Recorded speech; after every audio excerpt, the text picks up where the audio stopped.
दशम स्कंद गोपलीला चतुर्दश अध्याय श्री शुक उवाच।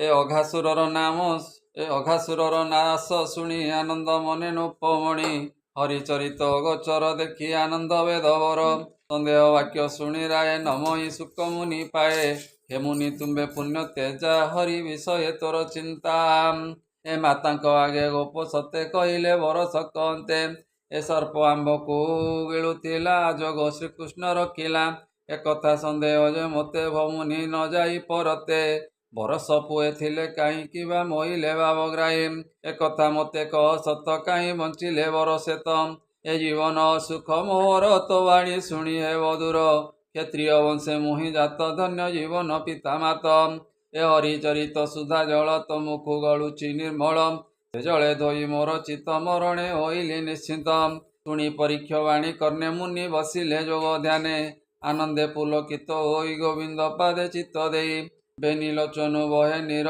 कहती शुण नृपवर हरिसेवक शिरोमणि शुण भागवत वाणी। श्री शुकवाच ए साधुक मध्य तुई साधु तरिबु संसार प्रमादु जेते कहले भागवत तोष नहिला तोर चित्त ए साधु जनकर ए गति जे सने बिटपी युवती स्वामी सेवारे रही पूर्ण बिटपे करुथांती ध्यान ए संसारे थाई से जेमंत निकटे पाई से अनंत मरणु तरी गोपबाळे मिलिले जमुनार कूले ए निर्मल देखि बाली कूद श्रीकृष्ण होइले आनंद नाना कुसुमे जलस्थल सुवास गंध परिमल गोप कुमर को अनाई कहती प्रभु भावग्राही देख सुसंच बाली कूद चाहते जन्म ही आनंद ए निर्मल बाली नदी तीर शीतल बही समीर विध कुसुम सकल सुगंध बहे परिमल सुख कोकिल नाद गेनी भ्रमरे मनोहर धुनि ए नव पल्लव तरुगण मयूर कंठ नाद शुण एठारे हुओ एक मेल कहती प्रभु आदि मूल ए बस्या करंतु जलपान सकले कर हे स्नान देख कम्बल घास तीरे बाछुरी चरंती सदीरे अर्ण भोजन आसी कर पंच पराण हेउ स्थिर ए मरणु बरिल आज पेट पुराई अर्ण भुंजम ए बेल जे होइला उचुर भोके मो देह थरहर तुम्भ मानकु जोगाइब हसी बोलंती पद्मनाभ ए कृष्णर बोल शुणी पये आनंद होइले थोकाए काहिले कृष्ण को आनंदे अर्ण थोइले बाली कुदेम ए बच्चांकु जल पियाइले कोमल घासे छाड़ीदेले सारिले गोप पुए स्नान संतोषे कले जलपान धीरे उठिले धातिकारे अर्ण फेड़िले जे जाहारे के वृक्ष पत्र तोली आनी विष्णु सुमरी सिंचे पानी पाषाण आणती के पाई अर्ण बाढ़ती ताहा थोई ए वस्त्र पाड़ती पीत नील के वृक्ष काढ़ती बकल जे जार मते अर्ण तोई कृष्ण कहती ताहा छाई ए अर्ण देखाओ सबु मते व्यंजन आनी अछ केते शुणी सानंद मने पये मध्य बसिले देवराय जे जहा अर्ण पुड़ा फेड़ी देखाती बेनी कर जोड़ी देख गोविंद मोर भात व्यंजन अच्छी ए बहुत ए बगड़ा भात से आनिला बेल करड़ा लुण अला के बोले दधी भात मोर निर्मल देख दामोदर के बोले सरु भात मुही आनिछि खाइबार पाई के बोले तुच्छा अर्ण मोर भुंजीबी पछे गोली क्षीर एमंत अर्ण देखाइले बेड़ी गोविंद को बसिले सादृश्य पद्म फूल प्राय स्वर्गे देखती देवताए ए श्रीकृष्ण भुंजीबार आसे बेणु खसिले पीतवासे काखे जाकिले सिंगा वेत अर्ण पुड़ा हेबा मस्त अंगुली संधिरे अला हृदय लंबई वनमाला नाना प्रकार परिहास गोप कुमरे हस हस यज्ञ भोकता बाल केली देखती स्वर्ग लोक मिली मध्य बसंती पीतवास बालके हुवंती अरस आनंद गोपालक मन हरसे करती भोजन ब्रह्मा जे देखुथिले शून्य आसी मिलिले वृंदावने दक्षिण गोविंदर गति मने चिंतई वेदपति ए अल्प दिने भगवान गोकुले पड़ी हुए भ्रम माकु न जाणई किछि गोपाल मेले भुंजु अछि एहाकु माया मु करिबी बस्या बालक हरि नेबी देखिबी यार विकल केमंते रखिबो गोकुल एमंते विचारई बसी अर्ण भुंजंती ब्रह्म राशि कोमल घास चरी चरी गहने पशिले बाछुरी मायारे ब्रह्मा ताहा हरि रखिला कमंडले भरी गोपाले बस्चा न देखिले अर्ण भोजन उपेखिले चकिते चारिदिगे चाहि कहते कृष्ण कुओ नाई निकटे बस्चा नदी सही जे झारे आणिबु ओढ़ाई ଶୁଣି କହନ୍ତି କୃଷ୍ଣ ହସି ମୁହିଁ ଆଣିବି ବନେ ପଶି। ହେ ଭୋଜନ ତୁମ୍ଭେ କର କହି ଉଠିଲେ ଚକ୍ରଧର। ପଞ୍ଚଗରାସ ତୁଣ୍ଡେ ଭରି ଅନ୍ନ ପୋଡ଼ାଏ ହସ୍ତେ ଧରି। ଗିରି କାନନ ନଦୀ ତୀରେ ଖୋଜନ୍ତି ଝାଳ ଜର ଜରେ। କୃଷ୍ଣ ନ ଦେଖି ବେଦପତି ମିଳିଲେ କୁମରଙ୍କ କତି। ଏ ମାୟାର ବଳେ ପୁଅ ହରି ଥୋଇଲେ କମଣ୍ଡଳେ ଭରି। ବୃନ୍ଦାବନକୁ ଅନାଇଲେ ନିଜ ଭୁବନେ ବିଜେ କଲେ। ବଶ୍ୟା ନ ପାଇ ବନମାଳି ଭୋଜନ ସ୍ଥାନେ ଯାଇ ମିଳି। ଦେଖିଲେ ଗୋପ ପୁଏ ନାହିଁ ଚକିତେ ଚଉଦିଗେ ଚାହିଁ। ବୋଲନ୍ତି କି ଅଦ୍ଭୁତ କେ ନେଲା ବଶ୍ୟା ଗୋପ ସୁତ। କ୍ଷଣେ ପ୍ରଭୁ ନନ୍ଦ ଭଳା ଜାଣିଲେ ବିଧାତା ହରିଲା।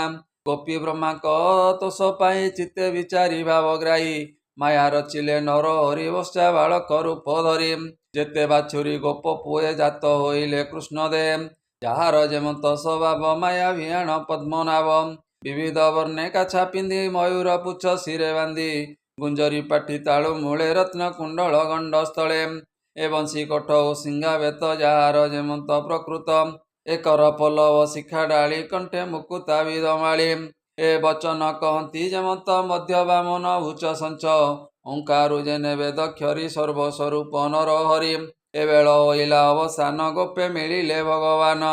ଏ ବାଛୁରୀ ରୂପେ ଜନ୍ମ ହୋଇ ଆତ୍ମାକୁ ଆପଣେ ଅଢାଇ। ପ୍ରବେଶ ଗୋପପୁରେ ଯାଇ ମୁରଲି ନାଦେ ଗୀତ ଗାଇ। ମୁରଲି ଶୁଣି ଗୋପ ନାରୀ ପାଛୋଟି ଗଲେ ଆଗ ସରି। ଏ ପୁତ୍ରକୁ ଦେଖି ସ୍ନେହ ଭରେ ଦୃଢ଼େ ଚାପିଲେ ଘେନି କରେ। ଯେଝା ବାଳକ ଧରି କୋଳେ ସ୍ନେହ କରନ୍ତି କୌତୂହଳେ। ଆନନ୍ଦ କେ ପାରିବ କହି ସ୍ତନ୍ୟ ପିଆଇ ଚୁମ ଦେଇ। ଏ ବଶ୍ୟା ବାଳକେ ଯେଝା ପୁରେ କୃଷ୍ଣ ବିଜୟ ନନ୍ଦ ଘରେ। ପୁତ୍ରକୁ ମାର୍ଜନା କରାଇ ଦଧି ଲବଣୀ ଅର୍ଣ୍ଣ ଦେଇ। ଯେଝାରେ କରାଇ ଭୋଜନ ଆନନ୍ଦେ ଗୋପୀଙ୍କର ମନ। ରାତ୍ରେ ହୋଇଲେ ବନୁ ଗାଇ ହୁଙ୍କାର ନାଦେ ବେଗେ ଧାଇଁ। ଏ କୋଳ ବଶ୍ୟାକୁ ସ୍ନେହ ବହି ଦେହ ଲହନ୍ତେ ସ୍ତନ୍ୟ ଦେଇ। ଭାଗ୍ୟ ଗୋପୀ ଗୋପାଳଙ୍କର କୋଳେ ଧଇଲେ ଚକ୍ରଧର। ଏ ପୂର୍ବେ ଅନେକ ତପ କରି କୋଳେ ଧଇଲେ ନର ହରି। କେ କହୁ ଭାଗ୍ୟ ତାହାଙ୍କର ଯାହା ନ ପାଇଲେ ଶଙ୍କର। ଏକଥା ନ ଜାଣନ୍ତି କେହି ମାୟା ଭିଆଣ ଭାବଗ୍ରାହୀ। ନିତ୍ୟ ଚରାନ୍ତି ବଶ୍ୟା ବନେ ଘରେ ମିଳନ୍ତି ରାତ୍ରମାନେ। ଏମତେ ପୁରିଲା ବରଷ ଶୁଣ ରାଜନ କୃଷ୍ଣ ରସ। ନେକ ରାମ ଘେନି ସଙ୍ଗେ ବନେ ବିଜୟ ଶିରି ରଙ୍ଗେ। ପର୍ବତ ନାମେ ଗୋବର୍ଦ୍ଧନ କାଳନ୍ଦୀ ତୀରେ ଘୋର ବନ। ଏ ଗୋପ କୁମର ଘେନି ହରି ସେ ବନେ ଚରାନ୍ତି ବାଛୁରୀ। ପର୍ବତେ ଗୋରୁ ଚରୁଥିଲେ ତଳେ ବଶ୍ୟାଙ୍କୁ ଅନାଇଲେ। ଏ ଦେଖି ଧାଇଁଲେ ଅତି ଖରେ ତଳେ ମିଳିଲେ ସ୍ନେହ ଭରେ। ସୈନ୍ୟ ପିଆଇ ଦେହ ଲେହି ହୁଙ୍କାର ନାଦେ ସର୍ବଗାଇ। ଗୋପୀ ଯେ ଥିଲେ ଗିରି ଶିଖେ ତଳେ ଦେଖିଲେ ଅତି ଦୁଃଖେ। ନିଜ ବାଳକ ଦେଖି ତଳେ ସ୍ନେହ କରନ୍ତି କାଖେ କୋଳେ। ଏ ଚୁମ୍ବନ ଦେଇ ହୃଦେ ଚାପି ବଦନ ଚାହାନ୍ତି ନିରପି। ଗୋରୁ ଗୋପୀଙ୍କ ସ୍ନେହ ଭର ଦେଖନ୍ତି ରୋହିଣୀ କୁମର। କହନ୍ତି ବୃକ୍ଷ ମୂଳେ ରହି ଏମନ୍ତ ଦେଖିଲା ତ ନାଇଁ। ଏ ପୂର୍ବ ମୁଁ ସ୍ନେହ ଅତିଅନ୍ତ ଏ କଥା ବୁଝିବା କେମନ୍ତ। କିବା ଗୋବିନ୍ଦ ମାୟା କଲା ମୋତେ ତ ସନ୍ଦେହ ଲାଗିଲା। ରାମ ଚାହିଁଲେ ଯୋଗ ବଳେ ଯେଝା ବାଛୁରୀ ଗୋପ ବାଳେ। ସର୍ବେ ଦିଶନ୍ତି ଚତୁର୍ଭୁଜ କୋଟିଏ କାମ ଜିଣି ତେଜ। ତ ବସନ କଟି ମାଝେ ମଣି କୁଣ୍ଡଳ ରବି ତେଜେ। ଦେଖି ଚକିତ ହଳଧର କୃଷ୍ଣକୁ ପୁଛନ୍ତି ମଧୁର। ଏ ଦେବତା ଋଷିଏ ନୁହନ୍ତି ତୋହର ପ୍ରାୟତଃ ଦିଶନ୍ତି। ନିଜ ବାଳକ ବଶ୍ୟା କାହିଁ ତୋ ତହୁ ଅନ୍ୟ ନ ଦିଶଇ। ମାୟା କି କରିଅଛୁ ମତେ କେମନ୍ତ ଯିବି ମୁଁ ପରତେ। ଶୁଣି କହନ୍ତି ନନ୍ଦ ଭଳା ବ୍ରହ୍ମା କଷଣ ମୋତେ ଦେଲା। ଅନ୍ନ ଭୋଜନ ଦେଖି ମୋର ହରିଲା ବାଛୁରୀ କୁମର। ଏମାନ ଭିଆଇଲି ମୁହିଁ ଶୁଣିମା ସାବଧାନ ହୋଇ। ଶୁଣି ସାନନ୍ଦ ବଳ ରାମ କୃଷ୍ଣକୁ ଦିଅନ୍ତି ଚୁମ୍ବନ। ଗୋପେ ମିଳିଲେ ରାତ୍ର କାଳେ ଶୟନ ଯଶୋଦାର କୋଳେ। ରଜନୀ ହୋଇଲା ପ୍ରଭାତ ବନେ ଚଳିଲେ ଗୋପୀନାଥ। ବଶ୍ୟା ଯେ ବଶ୍ୟା ହରି ନେଲା ମର୍ତ୍ତ୍ୟକୁ ବରଷେ ହୋଇଲା। ଏ ବିଧାତା ବିଚାରଇ ମନେ କୃଷ୍ଣ ଭେଟିଲେ ବୃନ୍ଦାବନେ। କେମନ୍ତେ କଲେ ଦାମୋଦର ଆଜ ଦେଖିବି ଗୋପପୁର। ଏ ବ୍ରହ୍ମା ବିଚାରି ଏହା ମନେ ବେଗେ ମିଳିଲେ ବୃନ୍ଦାବନେ। ଦେଖିଲେ କଦମ୍ବର ତଳେ କୃଷ୍ଣ ଗୋବଶ୍ୟା ଗୋପ ବାଳେ। ମୁରଲି ବଜାଇ ସ୍ୱଚ୍ଛନ୍ଦେ ବାଳକେ ନାଚନ୍ତି ଆନନ୍ଦେ। ଚିନ୍ତେ ଚରାନ୍ତି ବାଛୁରୀ ମଧ୍ୟେ ବିଜୟ ନର ହରି। ଦେଖି ଚକିତ ବେଦପତି ବନେ ଚାହାନ୍ତି ଚୌକତି। ଚକିତେ ହୋଇ ଛନ୍ନ ଛନ୍ନ ବିଧାତା ବିଚାରଇ ମନ। ଏ ବଶ୍ୟା ବାଳକ ମୁଁ ଯେ ନେଇ ମାୟା ଶୟଳେ ଅଛି ଥୋଇ। ଏହାକୁ କାହୁଁ ଏ ଆଣିଲା ଏମନ୍ତ ବୋଲି ବାହୁଡ଼ିଲା। ପୁଣି ମିଳିଲା ନଦୀ ତୀରେ ବାଳକେ ଅଛନ୍ତି ସେଠାରେ। ଆନନ୍ଦେ ଚରାନ୍ତେ ବାଛୁରୀ ନାଚନ୍ତି ବେଣୁନାଦ କରି। ଭୟ ସଙ୍କଟେ ବିଧାତା ମନେ ପାଇଲେ ଗୁରୁ ଚିନ୍ତା। ପୁଣି ମିଳିଲେ ନଦୀ ତୀରେ ବାଳକେ ଅଛନ୍ତି ସେଠାରେ। ବ୍ରହ୍ମା ଯେ ବିଚାରି ଚକିତ କହି ଏ ତ ବିପରୀତ। ମୋର ଭୁବନେ ଶୋଇଛନ୍ତି ପୁଣି ଏ ବନେ ଚରୁଥାନ୍ତି। ଏହା ଏକାହୁଁ ଭିଆଇଲା ମୋତେ ତ ସନ୍ଦେହ ଲାଗିଲା। କି ବୁଦ୍ଧି କରିବଇଁ ଆଜ ମୋତେ ହୋଇଲା ବଡ଼ ଲାଜ। ଯେବେ ମୁଁ ବଶ୍ଚା ଦେବି ଆଣି କୋପ କରିବେ ଚକ୍ରପାଣି। କିବା ମୋହର ବଡ଼ପଣ ହାସ୍ୟ କରିବେ ଦେବଗଣ। କରିବି କେବଳ ଉପାୟ ନପୁଣ କୋପେ ଦେବରାୟ। ମୋହର ନୁହଁ ସଞ୍ଚିଲା ଆଉ କି ବ୍ରହ୍ମାଏ ହୋଇଲା। ବାଳକ ବାଛୁରୀ ଭିଆଇ ଗୋବିନ୍ଦ ଅଛି କି ଲୁଚାଇ। ଏମନ୍ତ ବିଚାରିଲା ମନ ମାୟା ମୋହିଲେ ଭଗବାନ। ନିଜ ମାୟାରେ ଆତ୍ମା ଜଡ଼ି ପଡ଼ିଲା ମହି ତଳେ ଉଡ଼ି। ଏ ପୁଣି ଉଠିଲା ବେଦ ବର ଭୟେ କମ୍ପଇ ଥରହର। ଘୋର ଅନ୍ଧାର ରାତ୍ରି ମାନ କୁହୁଡ଼ି ଦିଶଇ ଯେ ସନ। ଦିବସେକୁ ଜୁଳୁଜୁଳା ପୋକ ପ୍ରକାଶି ପାରେ କି ଆଲୋକ। କ୍ଷଣକେ ହୋଇଲା ସଚେତ ପୁଣି ଭାଳଇ ଭୟଚିତ। ଯେତେ ବାଛୁରୀ ଗୋପବାଳ ବ୍ରହ୍ମାକୁ ଦିଶନ୍ତି ସକଳ। ଏ ନୀଳ ଜଳଦ ତନୁ କାନ୍ତି ପୀତ ବସନ ଜଟକନ୍ତି। ଶ୍ରବଣେ କୁଣ୍ଡଳ ବିରାଜେ ରବି ମଣ୍ଡଳ ତେଜେ ଗଞ୍ଜେ। ଶ୍ରୀବତ୍ସ ଚିହ୍ନ କଣ୍ଠେ ମଣି କଟିରେ ରତ୍ନ ଓଢ଼ିଆଣି। ମର୍କତ ସ୍ତମ୍ଭ ଭୁଜ ଚାରି ଶଙ୍ଖ କମଳ ଗଦାଧାରୀ। ଦକ୍ଷିଣ କରେ ଚକ୍ର 100 ରୂପେ କୋଟିଏ କାମମୟେ। କରେ କଙ୍କଣ ରତ୍ନହାର ଚରଣେ ବାଜଇ ନୂପୁର। କୋମଳ ତୁଳସୀର ମାଳ କଣ୍ଠୁ ଲମ୍ବଇ ପାଦ ତଳ। ଏ କିରଣ ଶଶି ଜିଣି ତେଜ ବେନି ଚରଣ ଚତୁର୍ଭୁଜ। ବିକଚ କମଳ ଲୋଚନ ଅଧର ବିମ୍ବ ଫଳ ବର୍ଣ୍ଣ। ଯାର ମହିମା ପରମାଣି ବେଦ ବେଦାନ୍ତେ ନୁହେଁ ଜାଣି। ଏ ସ୍ତୁତି କରନ୍ତି ସୁର ମୁନି ପାଦେ ଖଟନ୍ତି ପଦ୍ମଜନୀ। ଅଶେଷ ବ୍ରହ୍ମାଣ୍ଡ ଠାକୁର ବ୍ରହ୍ମା ଯେ ସେବନ୍ତି ପୟର। କେ ନୃତ୍ୟ କରେ ଗୀତ ସ୍ୱରେ ପୂଜନ୍ତି ନାନା ଉପହାରେ। ଆତ୍ମାରୁ ବ୍ରହ୍ମ ଲୋକ ଯାଏ ବ୍ରହ୍ମାଣ୍ଡେ ଯେତେକ ଉପାଏ। ପଞ୍ଚ ଇନ୍ଦ୍ରିୟ ପଞ୍ଚଭୂତ ଏ ଆଦି ଅଷ୍ଟ ଯେ ଦୈବତ। ବୁଦ୍ଧି ଚେତନା ଅହଙ୍କାର ଯେତେ ସେ ମନର ବିଚାର। ଯେଝା ବିଷୟ ନିଜ ରୂପେ ଖଟନ୍ତି ବ୍ରହ୍ମାର ସମୀପେ। ଅଣିମା ଆଦି ଅଷ୍ଟନିଧି କାଳ ସ୍ୱଭାବେ କାର୍ଯ୍ୟ ସିଦ୍ଧି। ସୃଷ୍ଟି କରନ୍ତି ଅପ୍ରମିତ ଚଞ୍ଚଳ ବ୍ରହ୍ମାଙ୍କ ରଚିତ। ଖଟନ୍ତି ଗୋବିନ୍ଦ ପୟର ଦେଖି ଚକିତ ବେଦବର।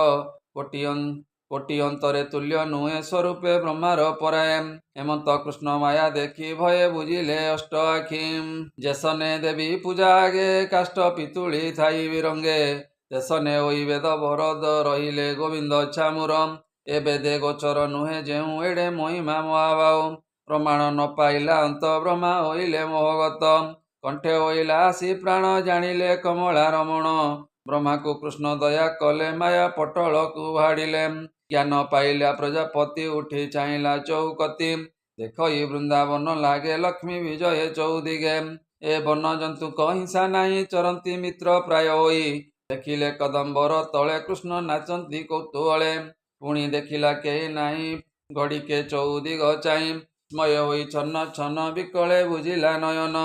ଘଡ଼ିକେ ପୁଣି ଅନାଇଲା ଦେଖଇ ଗୋବିନ୍ଦର ଲୀଳା। ବାମ କରରେ ଅର୍ଣ୍ଣ ଘେନି ବଶ୍ଚା ଖୋଜନ୍ତି ବନେ ଭ୍ରମୀ। ଏ ଦେଖିଣ ରଥୁ ଓହ୍ଲାଇଲା କୃଷ୍ଣର ନିକଟେ ମିଳିଲା। ପାଦେ ପଡ଼ିଲା ବେଦ ବର ଅବନୀ ଦିଶିଲା ସୁନ୍ଦର। ଚାରି ମୁକୁଟ ଶିରେ ଥିଲା ଗୋବିନ୍ଦ ଚରଣେ ଲାଗିଲା। ପାଦ ପଦ୍ମରେ ଚିତ୍ତ ଦେଇ ଭୟେ କହି ତ୍ରାହି ତ୍ରାହି। ପୂଜଇ ଗୋବିନ୍ଦ ପୟର ବିବିଧ ଅର୍ଘ୍ୟ ଉପହାର। ପାଦ ଧୋଇଲା ଚକ୍ଷୁନିରେ ମନ ନିବେଶି କୃଷ୍ଣଠାରେ। ସ୍ତୁତି କରଇ ଚାରି ବେଦେ ଆନନ୍ଦେ ଶୋକ ଗଦ ଗଦେ। ଏ କେତେକ ବେଳେ ପାଦେ ପଡ଼ି କହି ବେନି କର ଯୋଡ଼ି। ସେ ହରି ଚରଣ କମଳେ ସୁଜନେ ଚିନ୍ତ ଧ୍ୟାନ ବଳେ। ଚାରଣ ହେଉ ଛାନ୍ଦ ଏଣେ ଛାଡ଼ିବ ଭବ ଫାନ୍ଦ। ଶ୍ରୀକୃଷ୍ଣ ପାଦେ ଦେଇ ଚିତ କହି ବିପ୍ର ଜଗନ୍ନାଥ। ଶ୍ରୀମଦ ଭାଗବତେ ମହାପୁରାଣେ ପରମହଂସ୍ୟାଂ ସଂହିତାୟାଂ ବୟାସିକ୍ୟାଂ ଦଶମ ସ୍କନ୍ଧେ ବଶ୍ଚାହରणे ନାମ ଚତୁର୍ଦଶ ଅଧ୍ୟାୟ। ବୋଲାନନ୍ଦେ କବାର ହରି ହରି ବୋଲ।